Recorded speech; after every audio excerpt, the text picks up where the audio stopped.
triggered yet. If not, you will be. Because here comes the triggered Christian.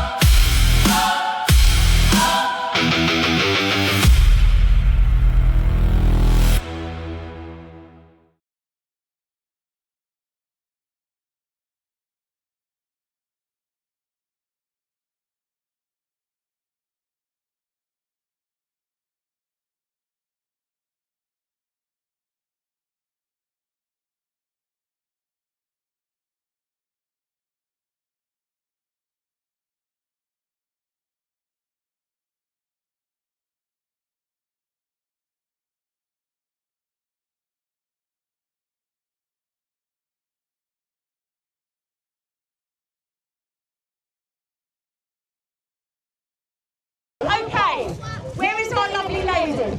Our next guest, our next speaker. Virginia. Virginia! And I'm going to grab the star. Let me help you out, my darling. All right? Good afternoon. And friends of England and friends of the United Kingdom. My name's Virginia, and I've got a few things I want to say to you today. I'm not going to hold back, I'm just going to say what I want to say. Is that okay? Yeah. I don't like to hold back, I just like to say it as it is. Can we just raise those England flags really high today? Come on. Let's raise them really high because this is our country and that is our flag, and it's not racist to be proud of your flag of the country. I want to start with this. During World War I and World War II, British soldiers rose up on these very shores of Dover, and they rose up as a fortified, strong, unified, defensive army to defend and protect these lands and this country from an invasion. It was an invasion of German soldiers who were attempting to occupy these lands and demographically replace the British people and to take over the country. In fact, those soldiers didn't just stop the threats, but they blocked the threats. And today this is what I say. If they won't stop the boats get blocked. Can we just say that together? If they won't stop the boats get stopped. Come on, if they won't stop the boats get stopped. Today, another defensive, fortified and unified army that blocked the threats has arisen. An army of women, men, mothers, fathers, granddads, nanas, aunties, uncles, sisters, brothers, patriots and Christians. Who will not let their lands, their cities, their towns, their country, their nation be invaded by mass, uncontrolled amounts of illegal, undocumented migrants. Today, an army has arisen who will not turn a blind eye to the mass illegal invasion of their nation. The politicians may turn a blind eye. The politicians may turn a deaf ear. They may welcome in illegal invaders, but this army will not. And just like we honor those that stood for our country during World War I and II, indebtedly grateful to our soldiers who defended our lands, then one day I believe that you will go down in the same history books as nation changers and nation shakers, defenders and warriors.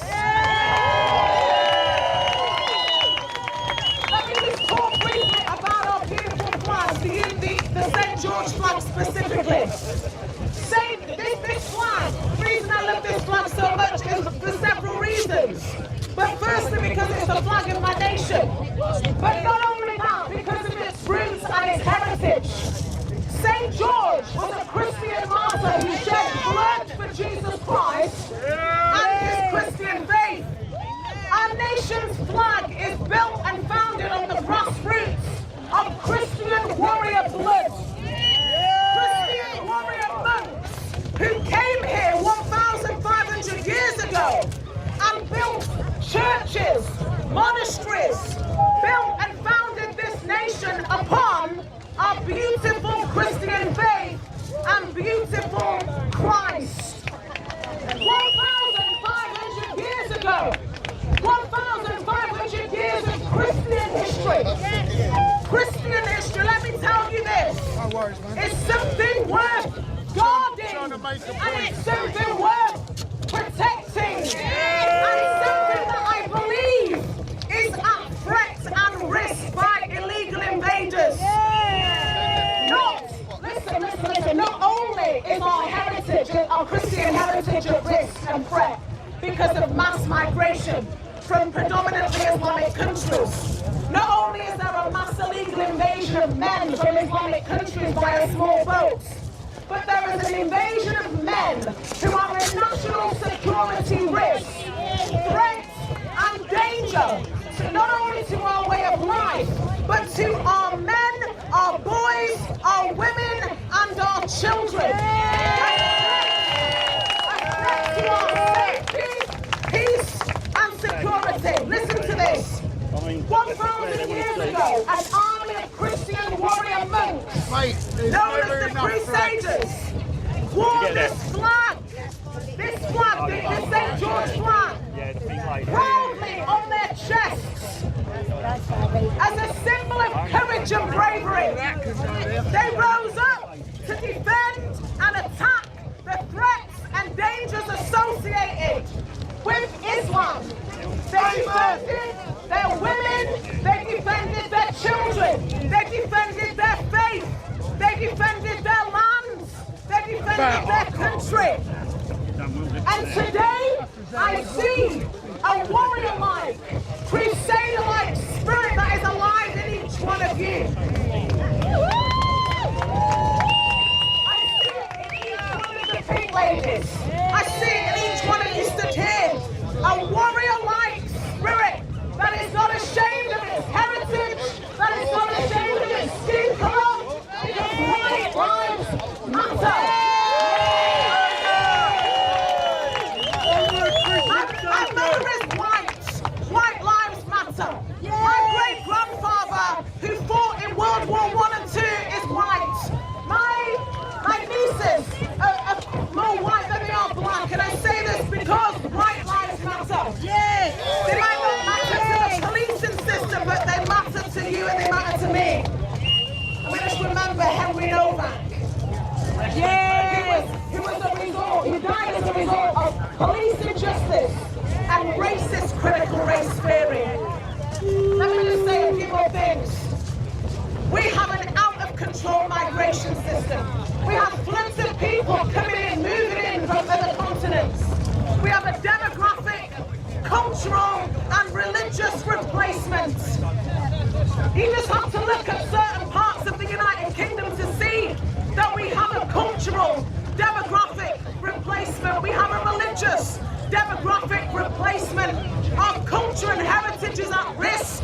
Our countries are at risk, and we cannot be silenced. Our beautiful churches are being turned into mosques.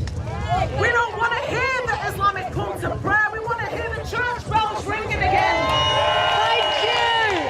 Thank you. We're a tiny little island, and we have no room for any more people. We cannot fit the whole of the continents of the world into our tiny little island. Thank And you. our empathy is committing cultural, demographic, and religious suicide in our own nation. Thank you. The rape grooming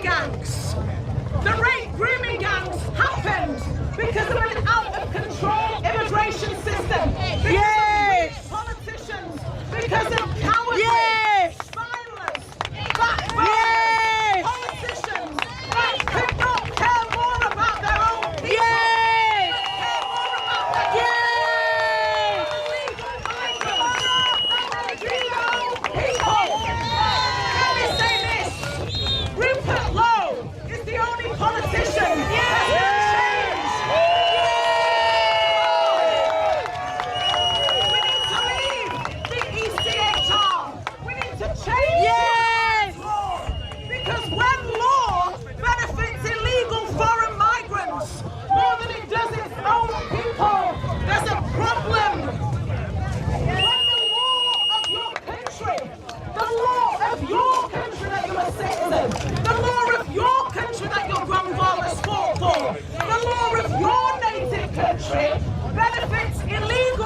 people, foreign people, people from other continents more than you.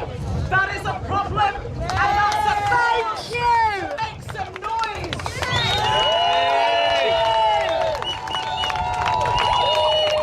Yay. Thank you. Thank you. Borderless free-for-all immigration caused the rape of 250,000 white English girls by Pakistani men that came here from Pakistan. They weren't born here, most of those guys came from Pakistan to England. If it wasn't for an out-of-control immigration policy, our girls would have been raped. Thank you. Thank you. I'm closing. I want to say this. Immigration costs the British taxpayers 6 million, between 3 and 6 million a day. Yet they're telling us we can't have air conditioning. Our elderly can't have their elderly wheelchair allowance. But we're spending 6 million a day on people coming in on small boats that are invading our country. And I say no more. No more. No more. No more. No more. No more. No more. No more.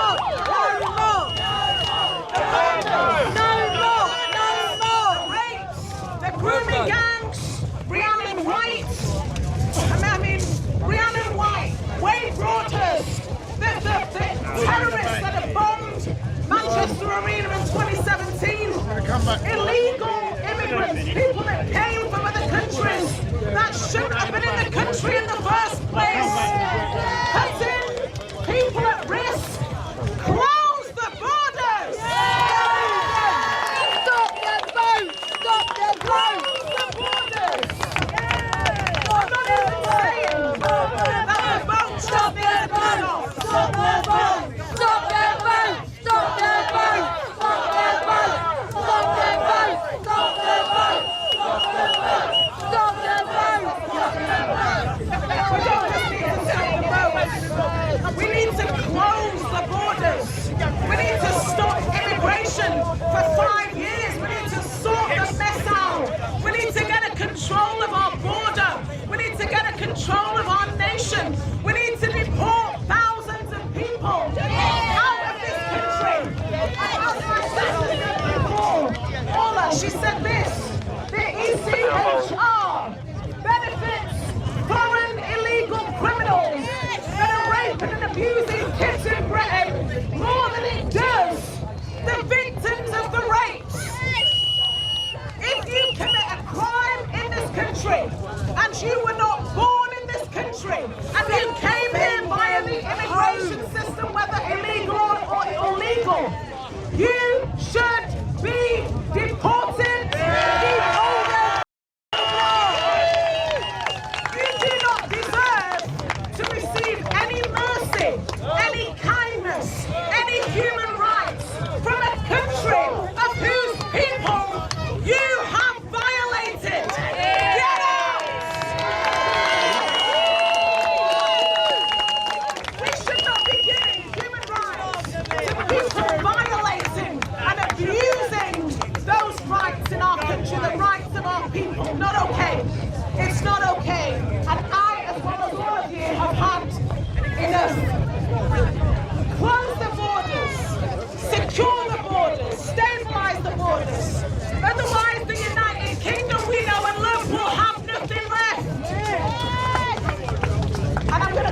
shaped.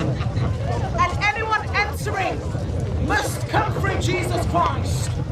Anyone who doesn't follow the right protocol through the cross of Jesus Christ, come on my brother, you show your cross there, is denied access. So I say this, if God can have border control, if God can have borders, and if border control is good enough for God, then border control is good enough for me. Yeah! Powerful speech. Powerful. Powerful. Triggered. Her name is Virginia.